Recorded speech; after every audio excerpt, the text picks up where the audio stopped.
very interestingly, when we were starting NoBroker, at that time we struggled for almost a year and a half to raise money.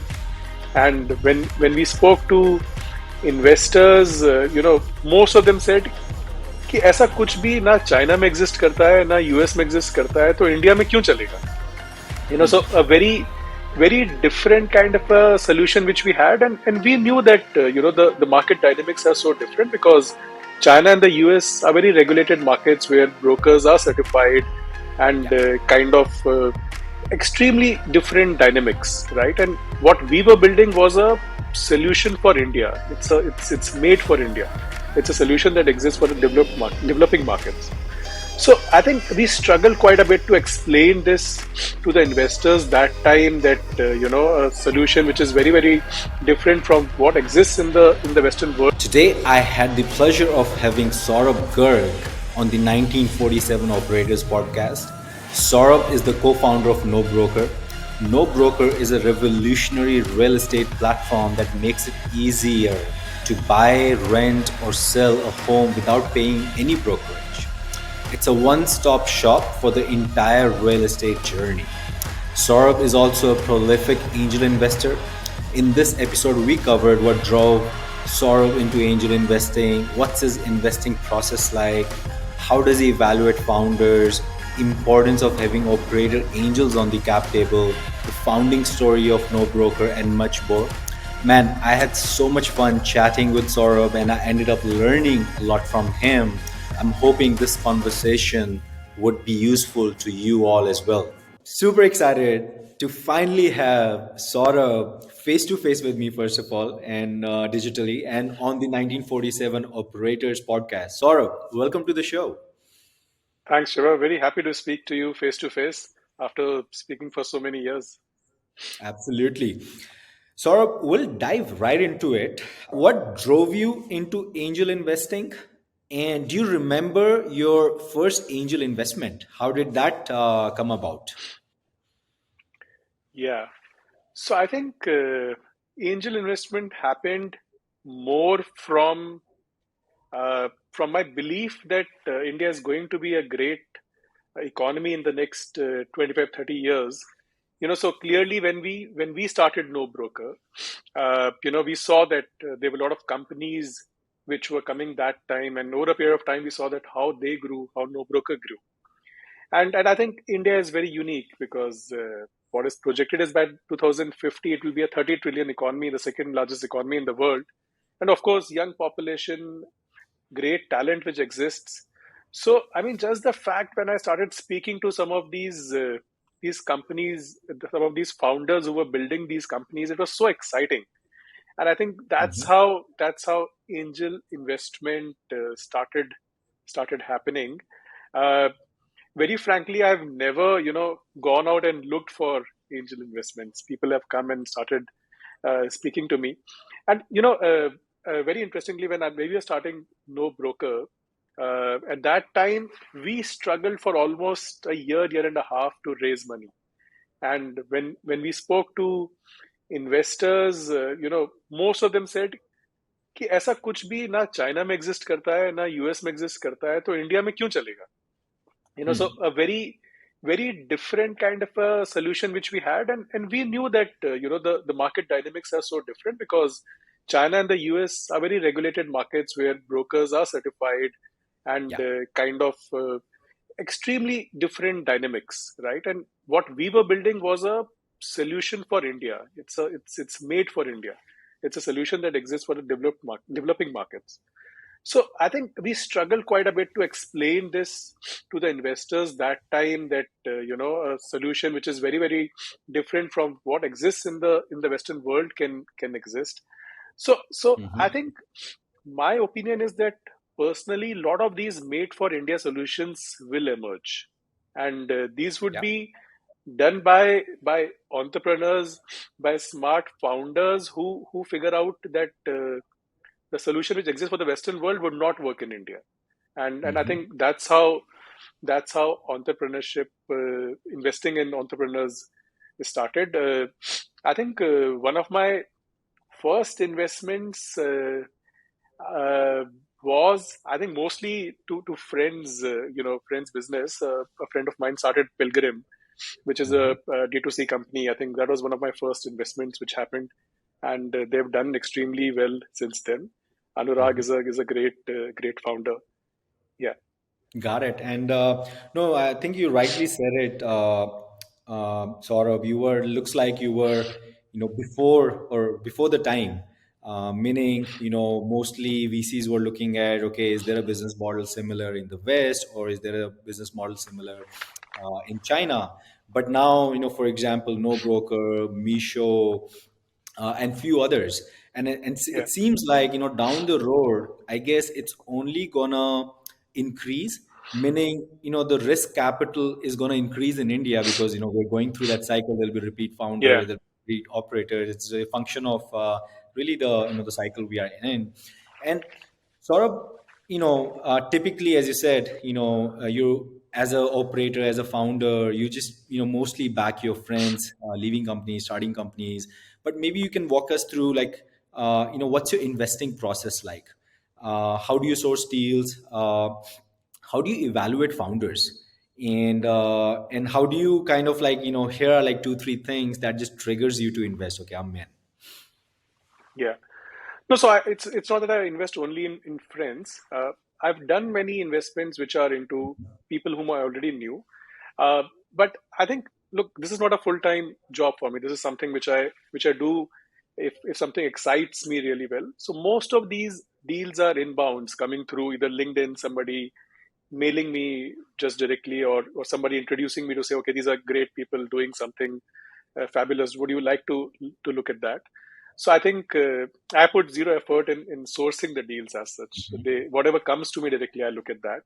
I think, but once I get that, uh, of course, it's a founder who's the first thing which should be actually something great, because you would see that most of the times you will see that a person starts in a particular with a particular hypothesis. The hypothesis changes, people pivot, and I think it's multiple times you've seen this story happening. So I think it's a founder who can or the founders who can believe that yes, we'll make it work, and if the hypothesis changes, we'll pivot it quickly, and still look at the market. So I think that becomes extremely important. Uh, what I do is that in my process, before I speak to the founders, I build a thesis or a hypothesis in my mind. Mhm. Uh, my view is that, look, founders are always passionate. They're Yeah. always very good salespeople. So if you speak to them first before having your thoughts in place, you will get biased.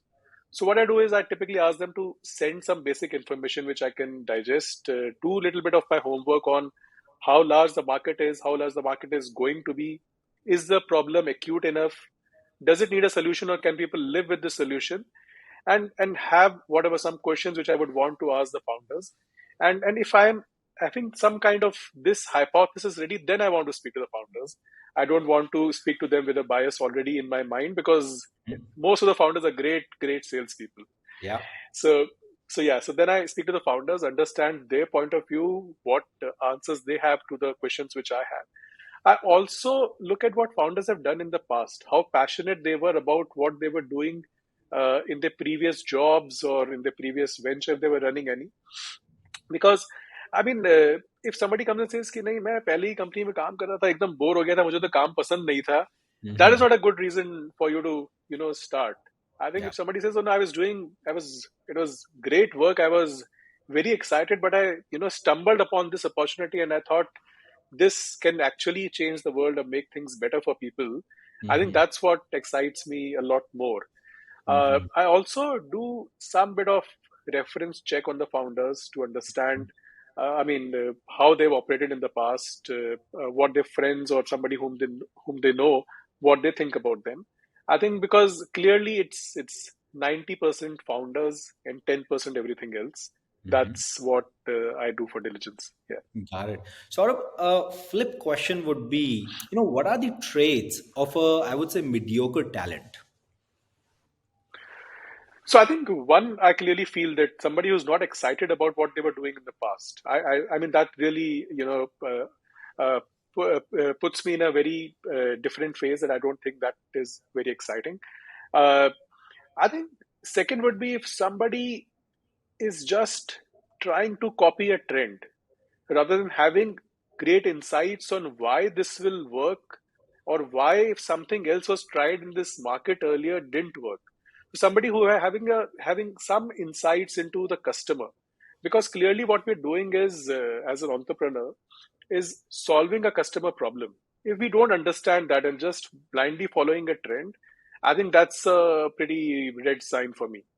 So I would say that any entrepreneur who is thinking of starting a company should understand their customer really, really well. Should speak to their customers on a regular basis. Have insights. What are the barriers, triggers in this market? I think that's Hmm. extremely, extremely important. Hmm.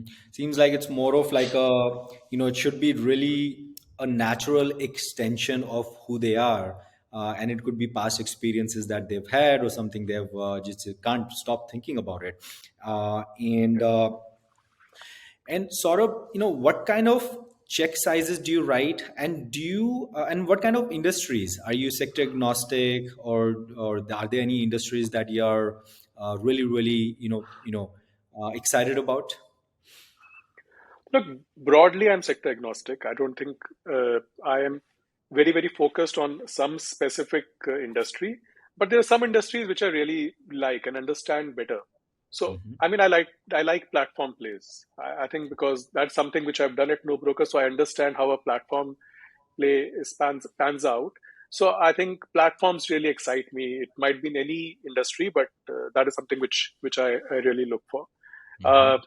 I also think that consumer businesses are great, and clearly, again coming to macro, uh, Yeah. my thinking is that as soon as our per capita income will cross $4,000 $5,000 Hmm. per annum, I think that's when there will be a huge inflection point, because that's when the disposable income will become very high, and the consumer will just uh, go into a different trajectory altogether. So very Hmm. excited about that.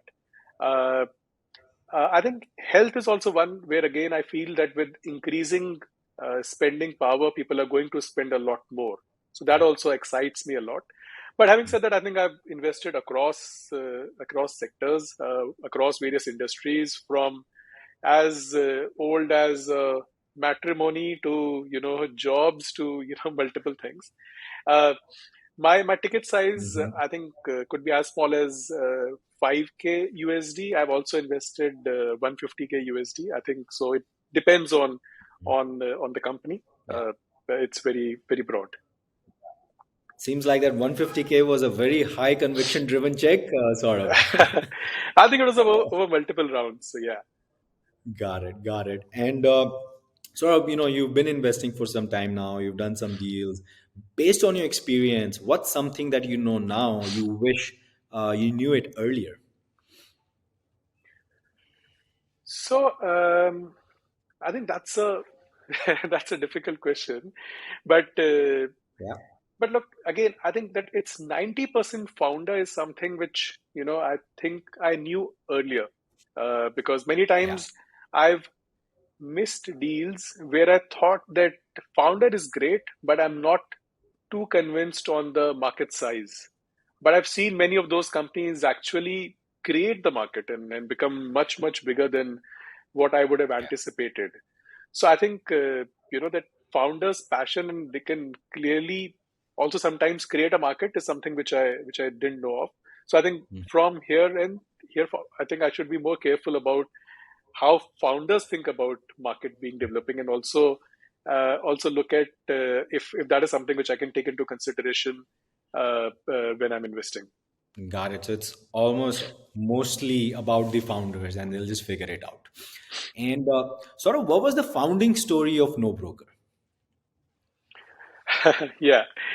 So no broker came from our personal experiences. I was living in Bombay. I remember 2007. I had just quit my job. I used to work with Unilever, and was thinking of starting something. And Unilever used to provide a beautiful house to live in. So I had a very good 2 BHK flat in Bandra West. And as soon as I quit, I had to also leave that house.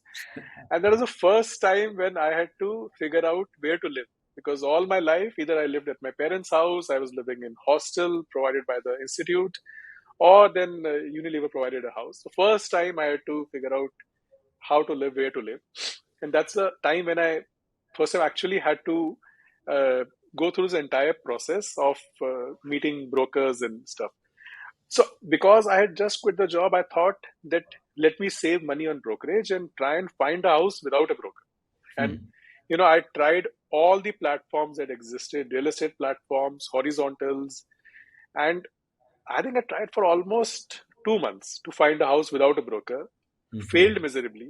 Hmm. Ultimately, had to find a broker to whom I paid, I think, some 42,000 or 45,000 rupees as brokerage. This is Bombay 2007. Hmm. Houses were Wow. expensive, Ah. and then the funny part is that after 11 months, when I was renewing the agreement with the same landlord, the broker came back and demanded the brokerage again. Hmm. So that was kind of a tipping point because the entire experience was anyway poor. The broker first showed me very bad houses. It took me a lot of days to finalize the house, and then of course there were a lot of negotiations and all which happened. And broker Hmm. played very minimal role. It was between me and the landlord that everything was happening. And when the Yeah. renewal happening, actually he played zero role. He just Mm. came and demanded the brokerage. Wow. So that was the tipping point when I said, boss, this has to be solved because millions of people like me face this day in and day out.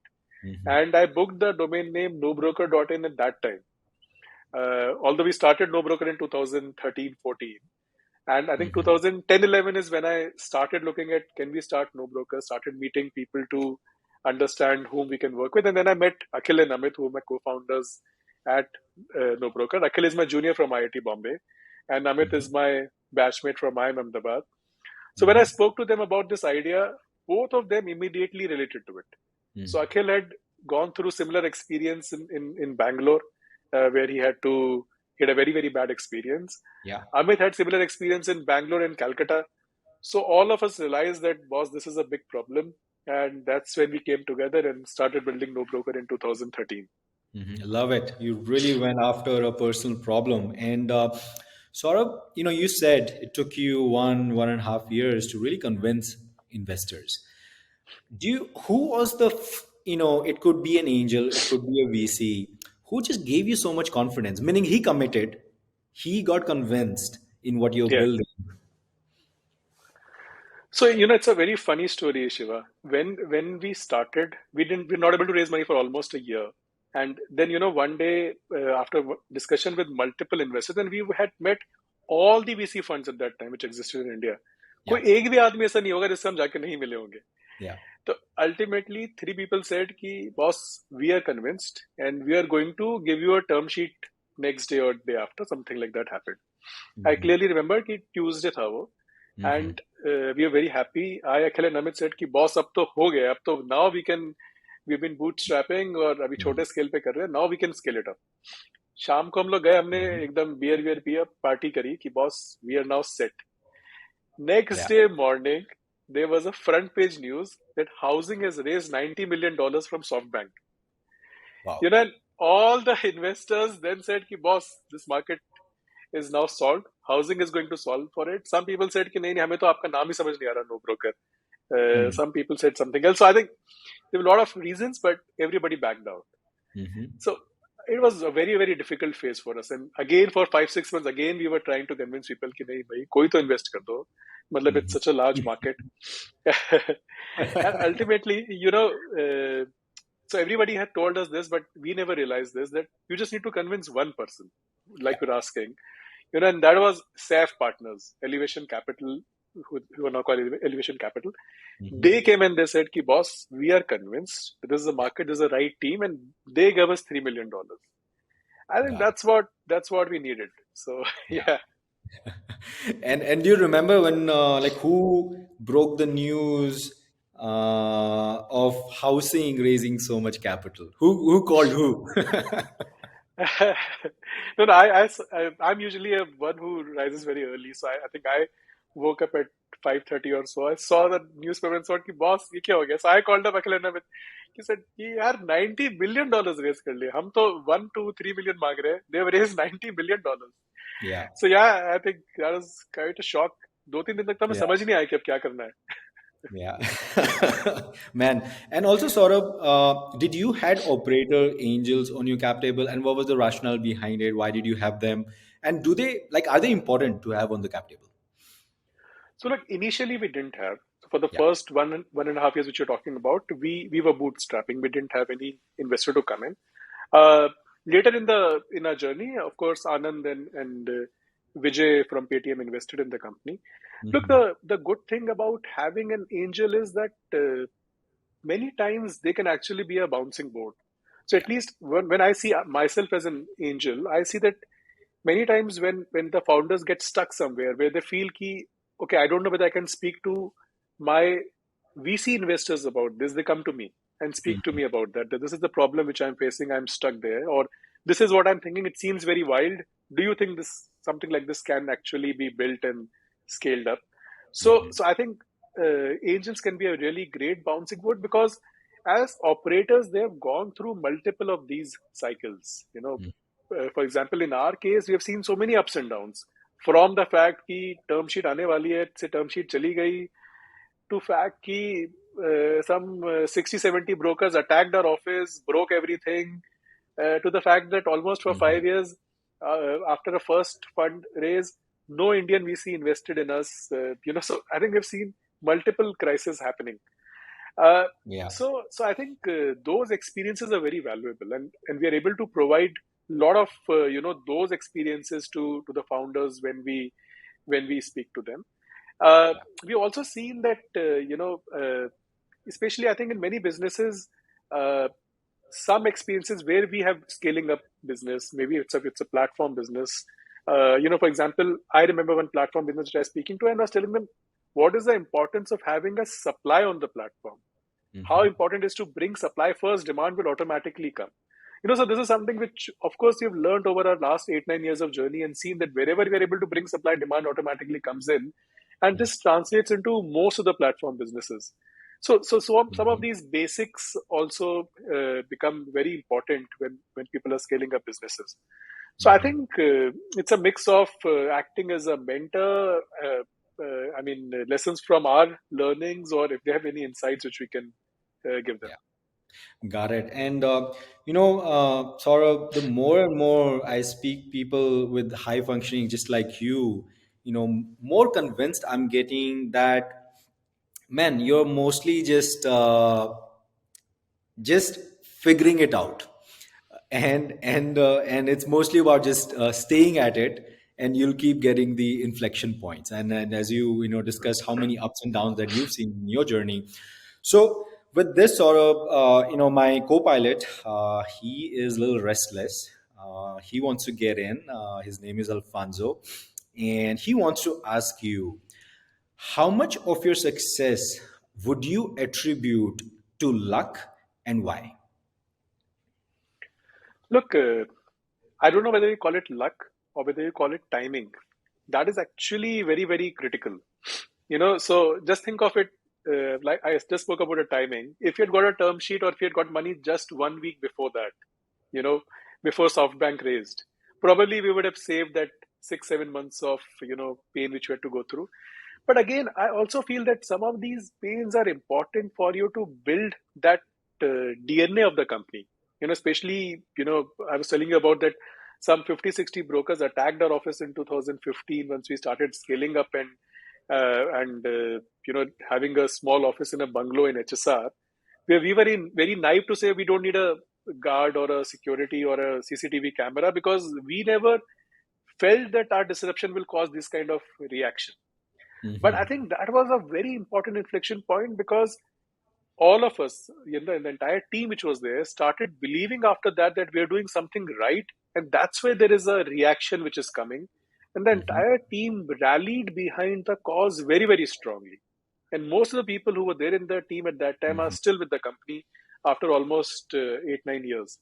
So I think these are things which whether you can call it luck or timing, but these are things which really shape what you are ultimately. It only makes you stronger. These are important ingredients. And Saurabh, if money and attention are not needed anymore, what would you work on? I think I really like the fact when I'm interacting with these young founders, it energizes me a lot. I just feel so much fresh energy, and many times I've seen that I get a lot of fresh ideas by speaking with them. So I think that is something which I really enjoy doing. Got it. It just really makes you feel fresh and makes you even smarter. And Saurabh, what's your relationship with money? Um, I think money gives you that independence to think of what you want to do with your time. I would say that is the most important thing. Uh, I don't think that after a certain scale of money, it's life changing because you're not going to spend more money. But I think it's just that when you have some money, you think, okay, if at any point of time you want to do something different, yeah, the money is there. That gives you an assurance that you can use your time the way you want to do. So it really gives you the freedom to become who you really are internally. And Saurabh, we know you because of a no broker, tech entrepreneur. What do your friends know you for? Who are you outside of work? So, okay, I think most of my friends, I think we hang out a lot together, and I think most of my friends know that I love to travel a lot. I think with most of my friends, I've done either one trip or the other, uh, Hmm. going some place close to Bangalore, sometimes traveling outside India. Uh, I think Hmm. that is what I enjoy doing the most with my friends. Otherwise, I Hmm. think generally hanging out with them, uh, uh, sometimes thinking of what are the other things which can change the world, or who are the people changing the world, talking about that, but generally chilling Hmm. and relaxing with them. Got it. And I got one more, or actually, it's him. Sorry. Uh, a founder or operator, it could be Saurabh, that you've not worked with, but you just have so much respect for that person. Look, I've not worked for, but I think I really uh, respect what Zerodha founders have done. Without raising any money, doing this at the right time, scale the business to such a large scale, becoming number one across India. I think it's really really commendable. Uh, and of course, they were probably one of the most profitable startups in India. So I think Yeah. uh, extremely well done. Yeah. Agree with you. I wonder what is he on? But Saurabh, man, it was so much fun. Thank you so much for doing this. And I can see you are a little, with health, you're a little low, and you still came on the podcast, man. So thank you so much for doing this.